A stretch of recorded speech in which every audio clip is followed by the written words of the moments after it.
J'avais à cœur d'aborder une thématique depuis un bon moment, les premiers-nés de la Terre. Je répète, les premiers-nés de la Terre. Mais pour aborder cette thématique, il faudrait déjà parler des premiers-nés d'une famille. C'est quoi un premier-né? Vous devez savoir que lorsqu'on parle du premier-né d'une famille, c'est pas forcément votre premier enfant. Non, pas forcément. Il s'agit surtout de celui qui est mis à part, celui qui est consacré au sein d'une famille. Donc un couple, un homme et une femme qui a 2, 3, 4, 5 ou 10 enfants, tout dépend du nombre d'enfants. Parmi ces enfants, il y a un ou deux qui reçoivent une consécration, une couronne. Cette couronne peut être celle de la prêtrise, à l'image des 2 fils de Jacob. La prêtrise a été donnée à Lévi, qui sont les Lévites qui travaillaient, destinés pour travailler au temple, dans la maison entre guillemets du Seigneur. Et la couronne de la royauté a été donnée à Juda, Yehuda, qui par là sortira les rois. La dynastie royale, c'est la dynastie des prêtres. Donc cette image-là, elle est calquée au sein aussi d'un couple qui forme sa famille. Ce couple-là a 10 enfants, 4 ou 6, peu importe le nombre. Et peu importe le rang des enfants, il y a celui qui est choisi pour être prêtre. Prêtre ici, en d'autres termes, c'est celui qui incarne ici le côté spirituel, le domaine spirituel. Et un autre enfant, c'est celui qui incarne le côté de la royauté, c'est-à-dire le côté finance. Parce que le roi, ce qui le caractérise, c'est la richesse, les finances, l'expansion du territoire. Et il peut aussi y avoir que ces 2 couronnes-là ne soient pas séparées. Qu'un seul enfant est à la fois couronné prêtre, donc mystique la nuit. Le jour, il est roi, ce même enfant, il a la seconde couronne, il est roi le jour, donc il a l'argent. Il incarne la prêtrise et la royauté. Telle est l'image du Mashiach. En lui, il y a le grand prêtre et à la fois le roi. Donc, nous avons ces enfants au sein des familles. D'ailleurs, une petite parenthèse, dans la tradition orale juive, il est souvent dit que au moment du don de la Torah, l'Éternel posa la question en fait au peuple réuni au mont Sinaï, mais vous voulez ma Torah, vous voulez mon livre, mais sachez qu'il est hors temps, ok, mais vous êtes dans le temps, vous êtes mortel. Je paraphrase, Vous avez une durée de vie, mais vous voulez prendre un livre qui n'a pas de durée de vie, quoi. On fait comment? Le peuple présent ont répondu en disant que nos enfants, les enfants de nos enfants, les enfants de nos enfants seront les garants en fait de la continuité en fait du livre. C'est sous cette base-là, voyez-vous, que la Torah, le livre intemporel, les secrets intemporels, a été donné au mont Sinaï. Comme gage, comme caution, comme garantie, ce sont les enfants. Une des publications du vénérable maître, le docteur Bambang Uri Yehuda Wayak, disait, je paraphrase, le père, c'est celui qui consacre toute sa vie pour ses enfants, pour le bien-être de ses enfants. Pourquoi? Parce que les enfants, c'est ton héritage mystique et ta continuité t'engage ce qui te permet de continuer à subsister. Donc, on peut voir par là que une famille, son noyau dur et solide pour sa continuité, même au-delà du temps, ce sont ses enfants. Je me rappelle dans un des messages du vénérable maître Mbambon, Uri Dawayak, il disait que tout ce qu'il fait, c'est pour ses enfants. Tout l'abattage des travaux qu'il fait, c'est pour d'abord ses enfants. Biologiques, hein, ici, hormis ses enfants spirituels. Je ne voyais pas la portée. Je ne vais pas dire non plus que j'ai percé le sens véritable de... Parce que c'est un haut mystique, quand il parle à des degrés, à des dimensions. Donc, c'est pas souvent évident de saisir la portée de ses propos. Donc, tout ce qu'il fait, c'est pour ses enfants. Donc, les enfants ont un rôle important. Voilà pourquoi, au sein d'une famille, il y a des enfants qui naissent pour continuer cette transmission. Donc, d'autres seront des lévites, donc des hommes mystiques, des prêtres mystiques, des hommes mis à part, consacrés. D'autres seront des hommes qui vont incarner la royauté, d'autres vont incarner les deux. Donc les deux comptent sur une personne. À titre d'exemple, Joseph, qui veut dire Yosef, en hébreu, signifie celui qui ajoute dans le sens de l'expansion, c'est-à-dire de l'expansion des territoires, qui t'emmène, qui te sort des limites, des restrictions. La preuve, au moment de la famine, Jacob, en envoyant les gens en Égypte pour aller chercher de quoi manger, mais cela va se révéler qu'il a un fils qui est Sopnak Panéa, gouverneur de toute l'Égypte. Il est vice-pharaon. Après, Pharaon, c'est lui. Et qu'il va emmener son père vers des largesses. Sortir de la famine, sortir des difficultés, apaiser sa famille et ses frères. Les bénédictions promises à Jacob, Israël, vont se réaliser, vont se concrétiser chez Joseph au moment de la famine en Égypte. Donc, c'est cela le rôle des enfants.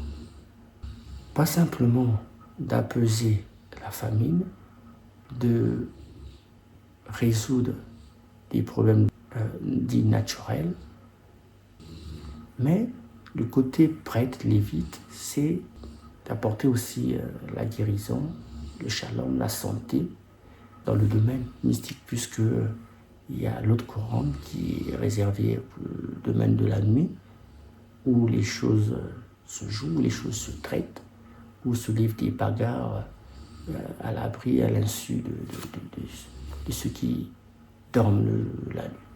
Parce que la nuit, il y a d'autres qui ne dorment pas, qui livrent des bagarres et résout des situations impossibles. Donc, on voit quelqu'un de mystique de nuit et qui incarne sa royauté le jour, soit dans le domaine d'aide, de ONG, des structures bien établies, enregistrées au sein des autorités là où ils résident. Ceci dit que ces enfants-là sont une bénédiction pour leur famille biologique, mais pas que pour leur famille biologique, puisque souvenez-vous de cette phrase qui est dite que j'ai vu celui qui va être la gloire d'Israël et lumière pour les nations, c'est-à-dire la gloire pour sa maison, pour sa patrie, pour son peuple, mais qui va être lumière pour les nations, c'est-à-dire que tellement qu'il incarnera l'esprit du Mashiach qui a en lui la prêtrise, cet enfant, ce nouveau-né, le fameux jour de Brit Mila, le 8e jour quand on le circoncis, il incarnera la prêtrise, sera le grand souverain sacrificateur, et il incarnera aussi la la royauté au sein de sa patrie, son peuple, sa nation, mais cela va être aussi une lumière pour les nations. Donc, sa connaissance traversera des frontières, traversera des continents, sa lumière sera répandue de partout, de telle sorte que chaque personne qui aura des problèmes, des difficultés, des équations impossibles, improbables, pourront se déplacer pour aller le voir, le consulter. On le voit quand on nous parle du roi Salomon, on dit que des hommes venaient de partout pour aller consulter sa sagesse. Pas par curiosité, parce que les gens étaient en situation difficile, compliquée. Ils faisaient le déplacement pour venir s'acquérir de la sagesse et de la lumière.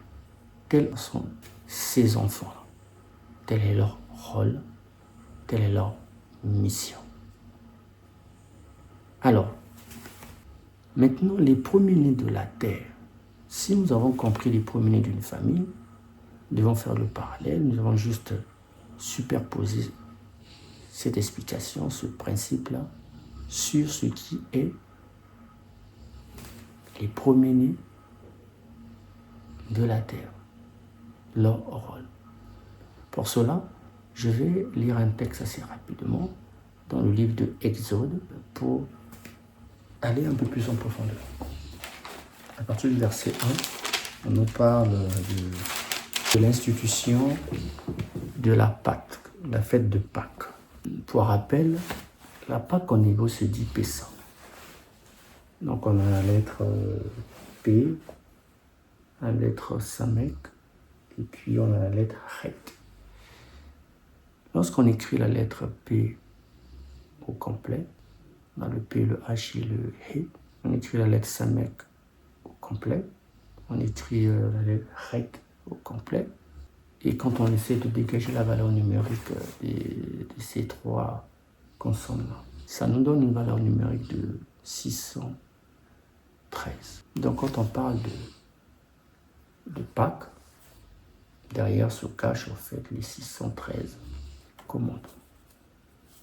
Et je l'ai déjà dit que les 613 commandements se divisent en 248 que tu feras. Et en 365 que tu ne feras pas. Ces commandements-là tournent en fait sur la constitution en fait nishmatique. Et quand je dis nishmatique, en fait, la constitution en fait de l'être humain. La Pâque ici parle en fait, nous révèle, il s'agit simplement du secret d'un homme. Un homme consacré, un homme mis à part, un homme destiné à accomplir certaines choses. Et c'est ce qu'on va lire là. Dans Exode 12, à partir du verset 1. L'Éternel dit à Moïse et à Aaron dans le pays d'Égypte: ce mois-ci sera pour vous le premier des mois. Il s'agit du mois de Nissan, qui a pour la racine Nes, qui veut dire prodige, miracle, puisqu'il s'agit plus exactement de la 10e plaie. Il sera pour vous le premier des mois de l'année. Verset 3. Parle à toute l'assemblée d'Israël et dites: le 10e jour de ce mois, on prendra un agneau. On prendra un agneau pour chaque famille. On prendra un agneau pour chaque famille. Un agneau pour chaque maison. Ok? Si la maison est trop peu nombreuse pour un agneau, on le prendra avec son plus proche voisin, selon le nombre des personnes. Vous compterez pour cet agneau d'après ce que chacun peut manger. Verset 5. Ce sera un agneau sans défaut, mâle, âgé d'1 an. Vous pourrez prendre un agneau ou un chevreau. Verset 6. Vous le garderez jusqu'au 14e jour de ce mois, et toute l'assemblée d'Israël l'immolera entre les 2 soirs. Je répète, verset 6, vous le garderez jusqu'au 14e jour de ce mois, et toute l'assemblée d'Israël l'immolera entre les 2 soirs. 7, on prendra de son sang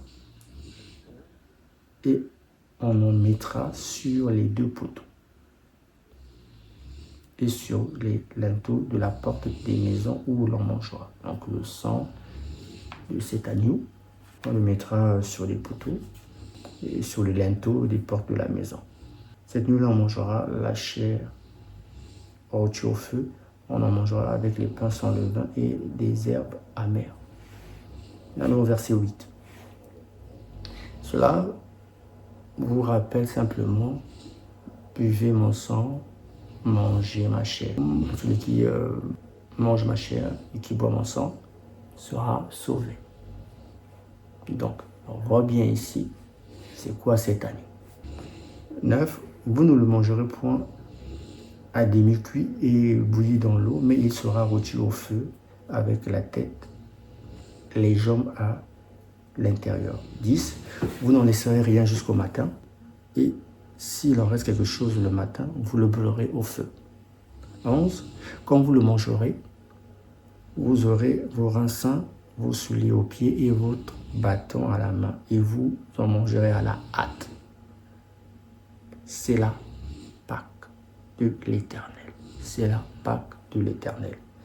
D'où cette nuit-là, je passerai dans le pays d'Égypte et je frapperai tous les premiers-nés du pays d'Égypte, depuis les hommes jusqu'aux animaux, et j'exercerai des jugements contre tous les dieux de l'Égypte. Je suis l'Éternel. Voilà, cette nuit-là, il frappera, il donnera sa sanction et tout ça. 13. Le sang vous servira de signe sur les maisons où vous serez, et je verrai le sang, et je passerai par-dessus vous.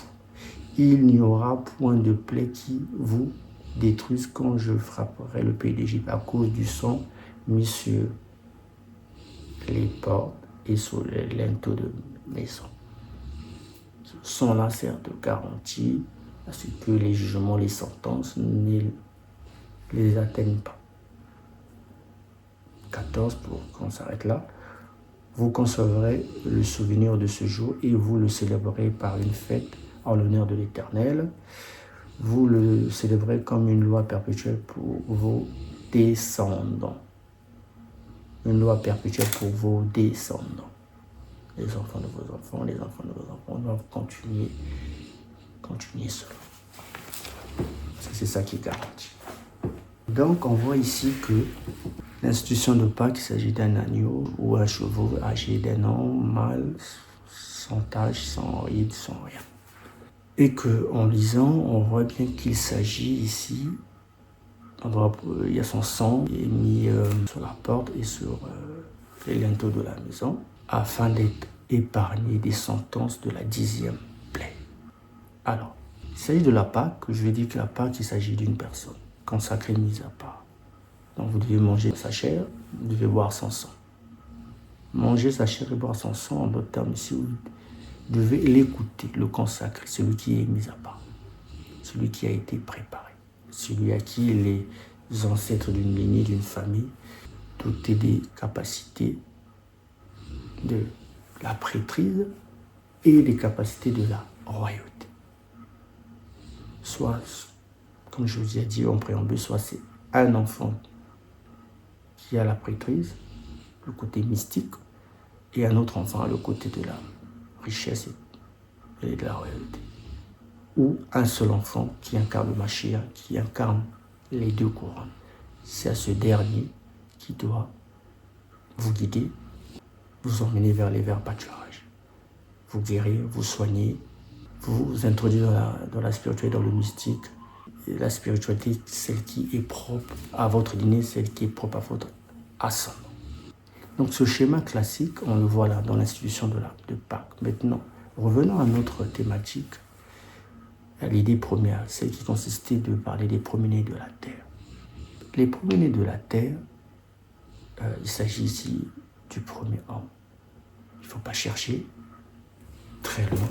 Les premiers hommes de la terre, on dit que l'humanité a débuté en Afrique, berceau de l'humanité, début de l'histoire humaine.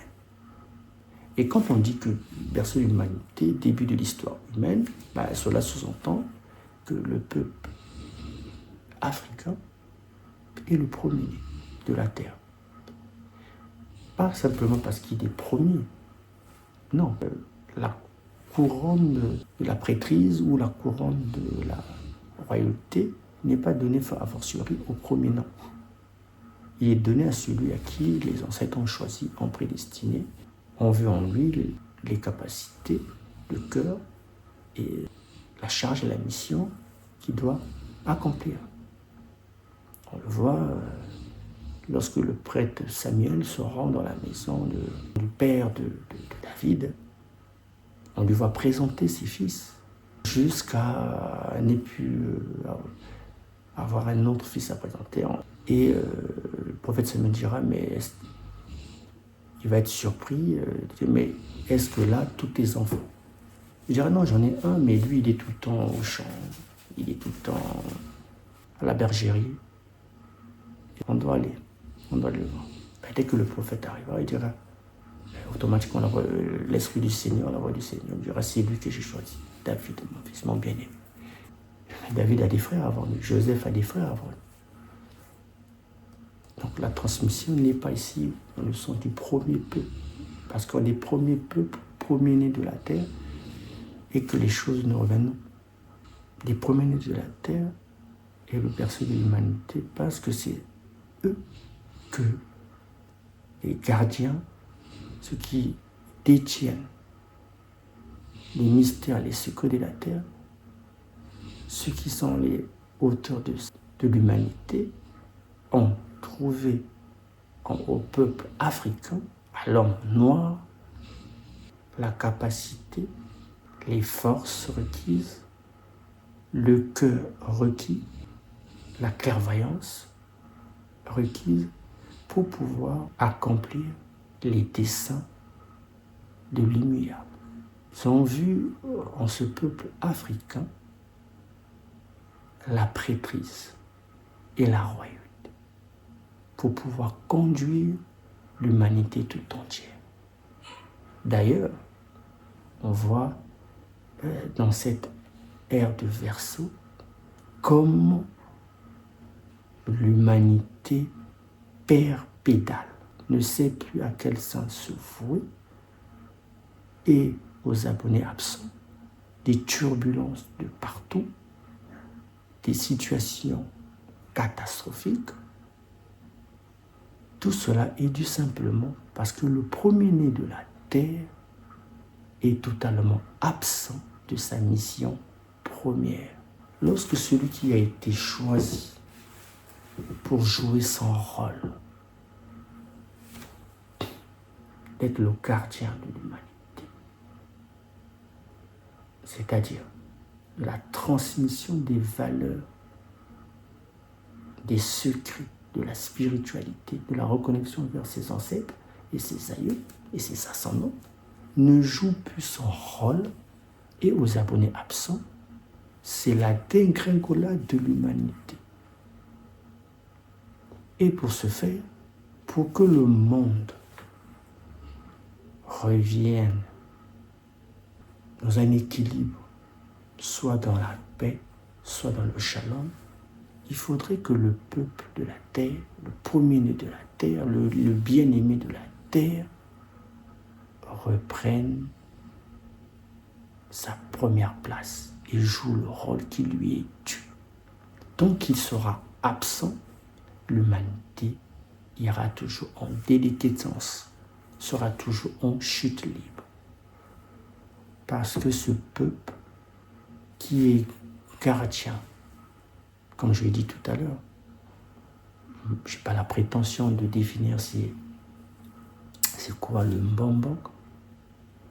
D'après les explications du vénérable maître majesté, le docteur Mbambang Uri Yehuda Wayak, de ce que j'écoute, c'est signifier gardien de l'univers, gardien des secrets.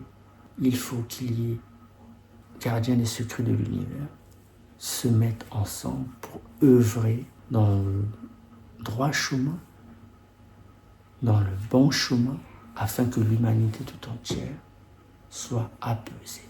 Il faut que les autres traditions les autres gardiens, les autres mystiques initiés du premier-né de la terre, donc du peuple africain, se lèvent tous unanimes pour, dans cette ère du Verseau, qu'ils fassent le travail, la mission, la charge qui leur est due.